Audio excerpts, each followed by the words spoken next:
Hello, my name is Fraser Simons. This is my channel, Springboard Thought. Today I'm going to be reviewing a few books, not all of the ones that I have read this week. I'm going to pace it out a bit because I think one in particular I may go on about. And as you might have been able to tell already, the sun is coming and going, so we'll never know what it's going to do. I might appear more darker and lighter as this progresses. The first book I'm wanting to talk about, I got from the library, 3 to Kill by Jean-Patrick Manchette.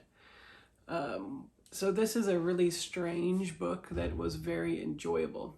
It's often shelved as classical, so probably a modern classic. It was published in 1976, and it is shelved as hard-boiled, which is setting expectations that this doesn't quite deliver on.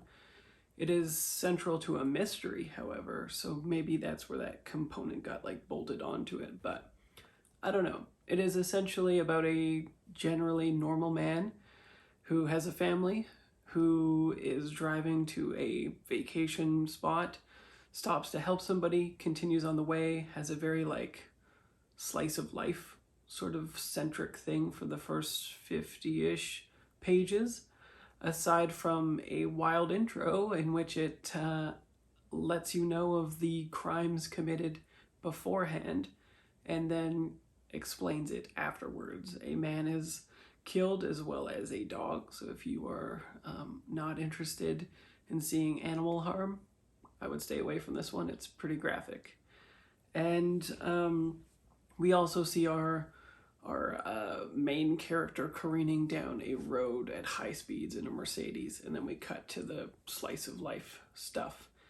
Eventually, though, 2 henchmen show up and attempt to kill him, and the absurdist elements keep intruding, where it's almost like a Three Stooges almost, where everything they try, they're able to harm him, but not actually kill him.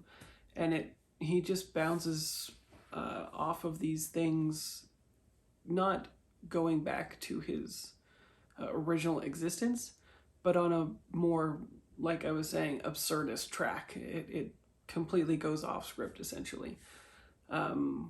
He ends up in a lot of wild situations. He doesn't end up home for a very long time.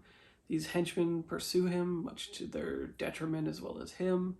He meets strange characters, does strange things, and the unpredictable element is sort of what gives it its odd charm. It's very French, it's very well written, the prose are excellent, they're the short declarative sentences that work, like a staccato blast kind of thing. It is, for me anyway, the primary satisfaction comes from it being rooted in time and place, and the book knowing that. In fact, the last sentence of the book is, he was a man of his time.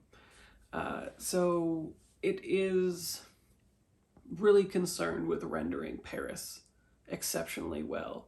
The clothing style, the colors, the architecture, the general goings-on of what people were doing back then. And so it's sort of oddly an excellent historical rendering, even though it is not particularly that. It is like a byproduct, I think, of the excellent writing style rather than specific intention on that front, because the last sentence is more to do with his thought process and his ideology than what else could be inferred from it, basically.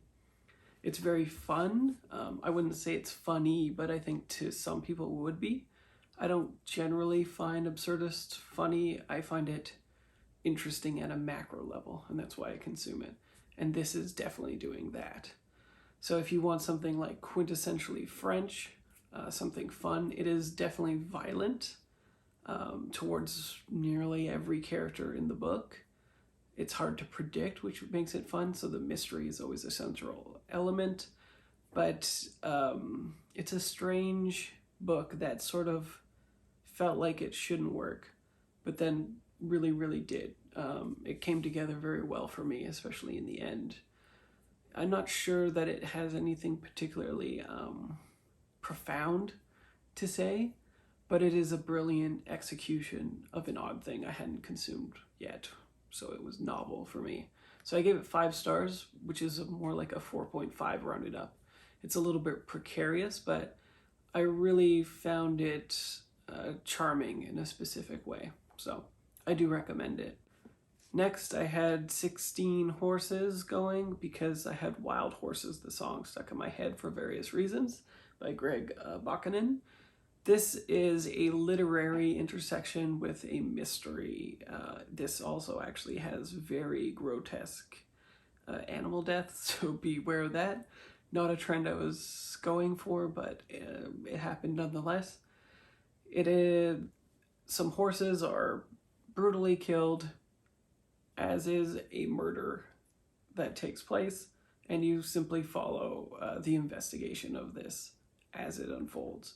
It is, like I was saying, very literary, so as you might expect, it is not concerned with the genre expectations, which is very important, I think, to get along with this book.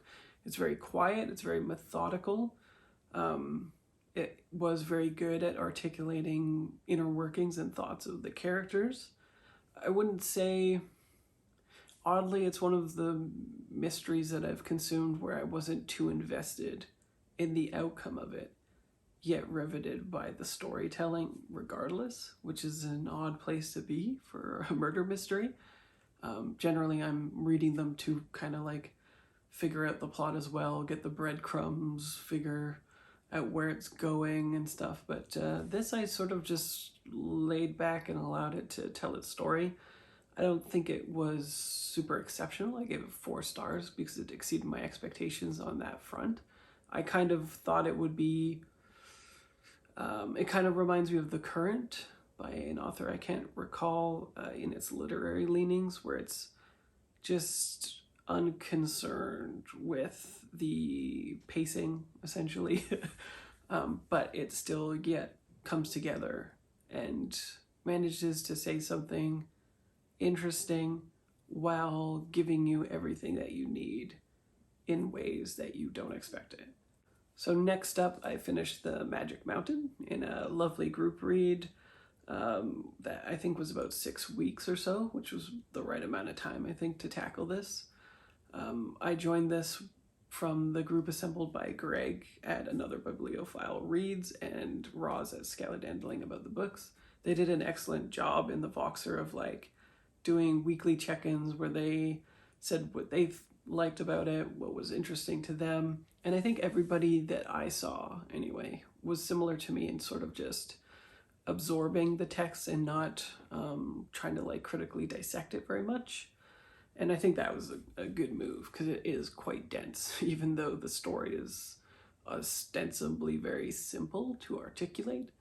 It's about a man who goes to a sanatorium to visit his cousin, his own, again, kind of ostensible, depending on how you read the book, disease, tuberculosis is exacerbated from being in that area. The doctor says that like being there is known for that. Like he's not purporting that the virus is sort of nesting there, more that if you had it, the conditions allow for it to be bred and come out and then expelled as well. So it sort of accelerates these things. And it's up to you whether you believe that or not. But he develops tuberculosis and he ends up in a very fluid state of time in the sanatorium. And essentially it's a microcosm within a micro world. So there's alternate social currencies, the ideologies of various European countries and sentiments being expressed before World War I, I believe it is, are encapsulated in characters, so they become ideologues. And simultaneously, we have a notion of German Romanticism, where Hans Castorp, who is the main character, enters like a sort of crisis of spirituality, of faith, of ideology. He's sort of like a second wind coming of age story, essentially, where these forces are battling for, you know, if not his soul, certainly it feels like that and is characterized as such, but then his ideals, essentially, and what he will or will not fight for. And so it becomes like a really excellent internal struggle, which is very well articulated in a lot of different fronts. There's lots of abstractions. My favorite chapter is research, in which Hans is sort of introduced to the romanticism elements through science, through the dissection of, I assume at the time it was brand new, but like going into subatomic particles and stuff. It kind of becomes a love story and also parallels how he himself is feeling about another person, along with what science is articulating at the time. I thought it was incredible. It was moving, articulate, what I like to call galaxy brain kind of moment, where it just is sort of blowing your mind with the literary technique as well as the prose style, the characterization. Yeah, it was a phenomenal book. If you can't tell, I gave it 5 stars.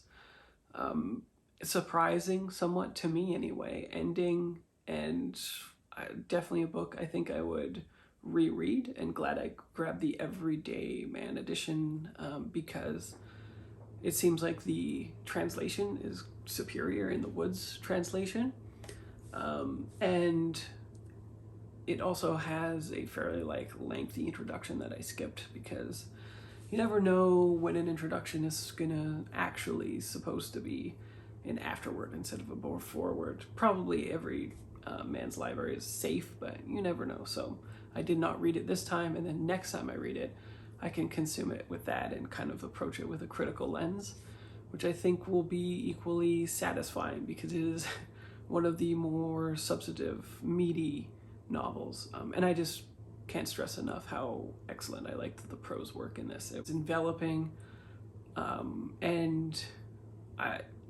my own sort of perception of time is fluid when reading this book, because it would just drip by. Like it would, I don't think I've ever read a book more slowly, yet enjoyed that. Like just took my time with it, and that's why I say the 6-week program was really good.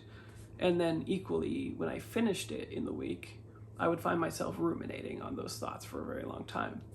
Interestingly, at least to me, I did not participate in the group read very much, but still enjoyed being in it, like keeping pace with them, but didn't really find myself having too many thoughts that I articulate, which is, I don't know, maybe a byproduct of being in a group read with like a lot of people, or just wanting to have my own interior experience with the book, because it's so much about interiority itself. I'm not quite sure, but this also happened with Don Quixote, which was a very long read as well, and I didn't enjoy that one, but also didn't articulate my thoughts on it too much either. So it's weird, because I find these like diametrically opposed, where Don Quixote, I was like, okay, check mark, finish that, won't ever return to it. And this one is like the opposite. Absolutely loved it, would want to revisit in the future, and still didn't have the predilection to share my thoughts with people. So I don't know what to think about that. The next book, Seikebi, put on my radar. I consumed this on audio, and it's by Cheng, Thom, and narrated by Adri Almeida, I believe. Fierce Femmes and Notorious Liars, a dangerous trans girl's confabulous memoir, which is actually a novel. So I guess it's tempting to automatically think of it as like autofiction and a real memoir, but it seems very clear that it is a novel, and using that frame. So and knowing nothing about the author, I'm not going to approach it from that lens, just so you know. I assume everything is fictitious, with maybe because it's written, I believe, by a trans woman, it may have been informed by some of her experiences, but who knows. This is about a trans girl's transformation, essentially, from like somebody who is extremely angry and uses generally like violence to deal with her problems generally, which is sometimes something that is required in the situation and sometimes not. She, because of her trauma, at least I believe, has like a like ticking time bomb sort of thing, where if people say or do the incorrect thing, she will sometimes react with violence when it's not appropriate, and then subsequently be feeling like she also knows that she did the incorrect thing for the situation, but doesn't quite know how to process it either. She ends up finding other trans people, and this ends up sort of being a grounding point. She also gets embroiled in like a romantic scheme sort of situation with a trans man, and through that romance exercises some very interesting kind of catharsis that comes to pass. The ending was excellent, I thought, surprising, I think. And it's sort of shelved as like magical realism sometimes as well, because she is able to do magical things literally, and she characterizes things in fantastic ways.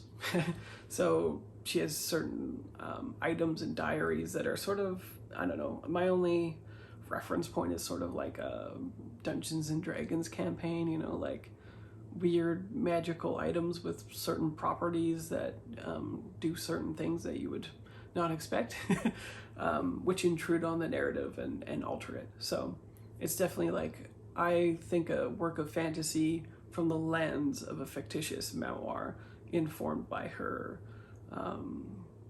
lived experience. It's very short, it's very punchy. I think it's contemporary prose, but well written for the style, accessible, very informative. All of the women are very well rendered. They have flaws. They have certain issues that they are processing. It feels very like human, and it's a wild, fun ride. So I think it's kind of like aptly marketed, titled, and sort of delivers exactly what you expect from the packaging. I gave it 4 stars. And finally, I'll talk about The Idiot by Aleph Batuman. This is another 4-star read. It was a very interesting read as well.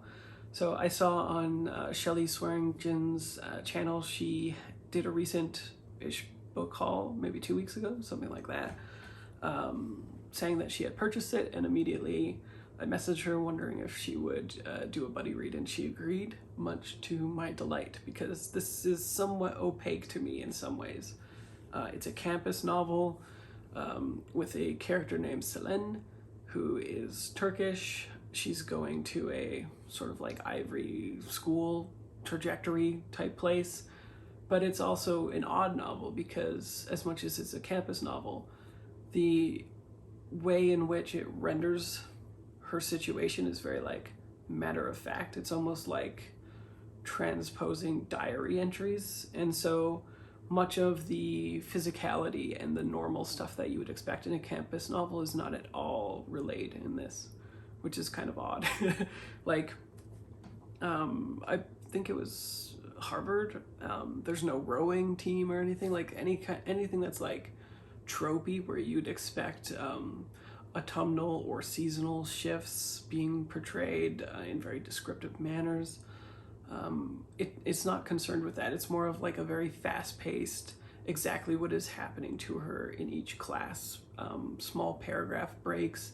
Their only breakup is through seasons in the book, and sometimes months. And the first half is very different than the second half, which is off campus.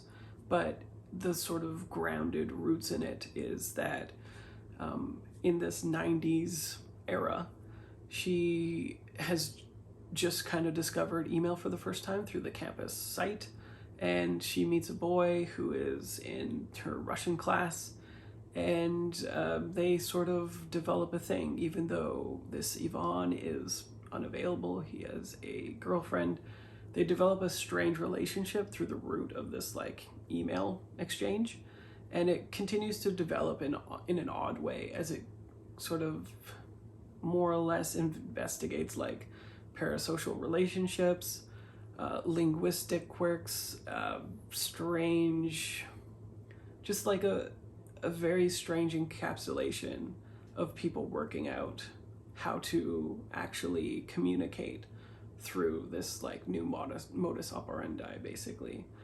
And I thought that aspect was really interesting and something I could relate to. However, something that I needed help from pretty often from Shelley is the campus experience, because I have never had one, and also some insight into Celine's actions and thoughts, because we get exactly what is happening. She's quite opaque for most of this. It is somewhat elided by the fact that she develops, Batuman develops within this like an ecosystem of references, which feels very millennial, where a lot of media and books and things are contextualized through Celine's gaze. So we know what it means to her, and it thus kind of characterizes her and makes it so the reader has these natural anchor points. Otherwise it would have felt very probably like vapid and flowing and difficult to read anything into, really. But there was a lot of interesting situations between Celine and her sort of best friend Svetlana, who both of them contextualize each other as characters in each other's lives. Celine wants to be a writer, and so thinks of things in a writerly way, like a macro way in which other people are playing parts in her stories rather than fully given all the context, which she doesn't even provide herself in this story.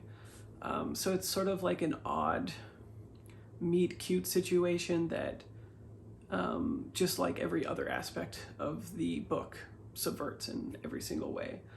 And then it turns into an excursion to Hungary, in which she is teaching English to a village that's like rural, essentially.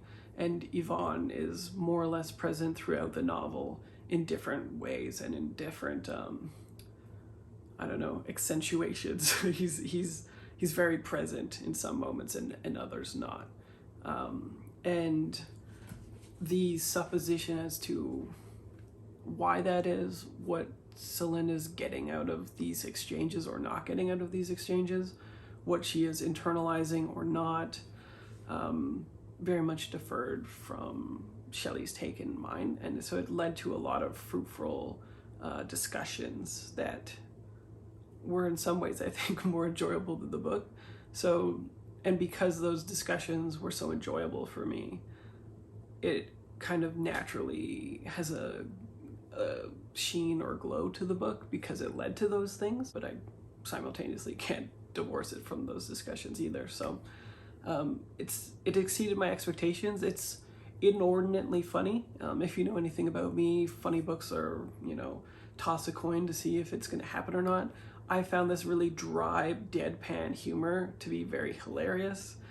And there's even a shit joke in this, which in Don Quixote made me completely, disgusted and throw the book against a wall, basically, kind of mood. This made me double over and laugh for, like 2 or 3 minutes straight. So, and the more I think about it even now, it's just hilarious. So there's a lot of great moments. It's very not interested in delivering, again, genre tropes, which you can kind of pick up with the literary mood of the novel.